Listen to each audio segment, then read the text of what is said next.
I then ran away to my room. This is my chance.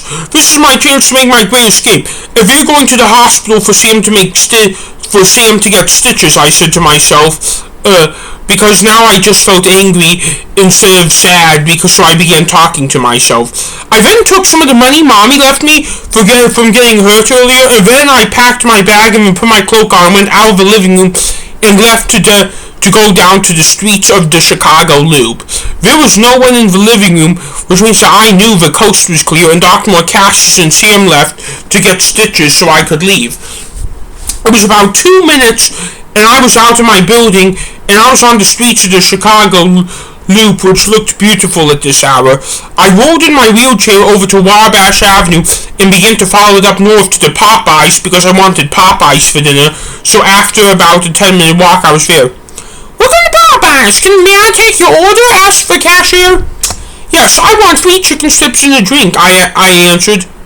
"You seem young to order here," said the cashier. I then put my cash on the counter. "Just fill my fucking order," I said. "Right away, sir," said the cashier. I then got my order, and about 5 minutes later, and I began to sat down to eat it, and then I felt a hand grab my back. "Oh, are you George Robbins?" asked the gloved guy with a hat. "Prince George Robbins," I corrected. "Your parents are looking for you," said the gloved guy. Just then another gloved guy came in. "Excuse me, did you just threaten the cashier in here?" asked the other gloved guy. All I asked him to do was just fill my fucking order," I said. I was then cuffed. "What are you doing to me? I didn't break any laws," I asked. "We're not arresting you, we're just cuffing you so you can stay in our sight as we take you home," said one of the people who I now recognize as a police officer. "I need to finish my dinner or I will get nothing else," I said. "Too bad," said one of the cops. It was about 10-minute walk. It was about 10-minute walk back to Robbinsog. Arrest us too, because I told him I was taking my other brother to the hospital and lied about it, which is where he got the idea to escape like that, said Dr. Cassius as we were entering. "No deal," said one of the cops.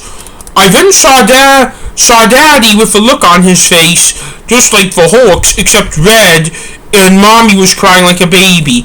"Can you let me go?" I asked. "Now that I'm back here?" "Fine," said one of the cops. I was then uncuffed. "What's going on here?" asked the cops. We sorted it," said Dr. Cassius at once. "How?" asked the other cop. "We pushed him over the edge," answered Sam, which was honest. "And I lied earlier. We lied about us going to the hospital." "And you think that was an excuse for him to leave?" asked the other cop. "Yes," said Dr. Cassius. "Did you know how he was going to go to the Popeyes on Wabash Avenue, and he threatened the cashier when all he said to him was he looked too young?" asked the other cop. "No," answered Dr. Cassius. "What did he say?" asked Mommy. "He asked the cashier to fill his effing order," said the cop. This is why Popeyes called the police on him too." "George Zachary Robbins, why?" I asked. Answered Mommy. "Because I hate my brothers," I yelled. I then ran into my room and shut the door and broke down crying on my bed. That was when I got an idea that Sam taught me. It was about an hour after that when we went until the cops left and Dr. Cassius and Sam entered the room. "We were the ones who called the cops on you to begin with," said Sam. "We didn't know you were going to run away like that," said Dr. Cassius. "You should have restrained me earlier over something that didn't happen," I said. "What didn't happen?" Sam asked. "Getting him to come over here," I said. We didn't need to in the end. That is why we said it didn't happen," said Sam. "Well, now I'm going to teach you a lesson Sam taught me originally." "What is that, Sam?" "Look at me," I said. Sam and Dr. Cassius then began to look at me. "I forget, is this what I was teaching you about?" said Sam. I then got hold of my crutches I almost never used since I got hurt. "What are you doing?" Dr.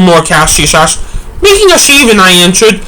I then went to the extra room and hopped into the kitchen, so focused right now that I don't know what you were talking. I am so focused on you right now that I don't know what you were talking about, Jim. You know what I said? I then took 2 glasses and loaded sharp knives into them and rushed over to the room to throw the glasses at them and hit their faces, and they screamed just like how Sam taught me to do to Aunt Catherine and Heather. Ah! Those 2 were both screaming at once when I hit them. I just then went to the bed, and the last thing I heard was Dr. Marcassi shout, "Now, after this incident, I think you have crippled Mom on purpose." I don't care. I just kept on trying to get sleep.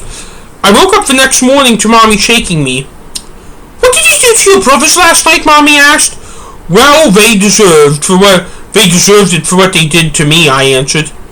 "You just lost your spending money." "Fine, I don't know what else I was going to spend it on to begin with. You were staying in your room for the day." Mommy then marched out of my room, and Dr. Marcassi and Sam entered. Your face looked like they got red spiderweb tattoos. "I'm sorry," I said. "You know, we were trying to help you when we were trying to calm you down," Dr. Marcassi asked. "Yes," I answered. "I should have never taught you to do that trick," said Sam. "I know," I said. "Hannah's coming over today. She's going to talk to you whether you want to or not," said Dr. Marcassi. "Is she going to be harsh on me?" I asked. "No, but she's going to teach you a lesson about pain," said Dr. Marcassi. Dr. Marcassi was right. Hannah really was nice on me. She may have been honest and strict, but she was nice to me. I just kept on making things worse for everyone.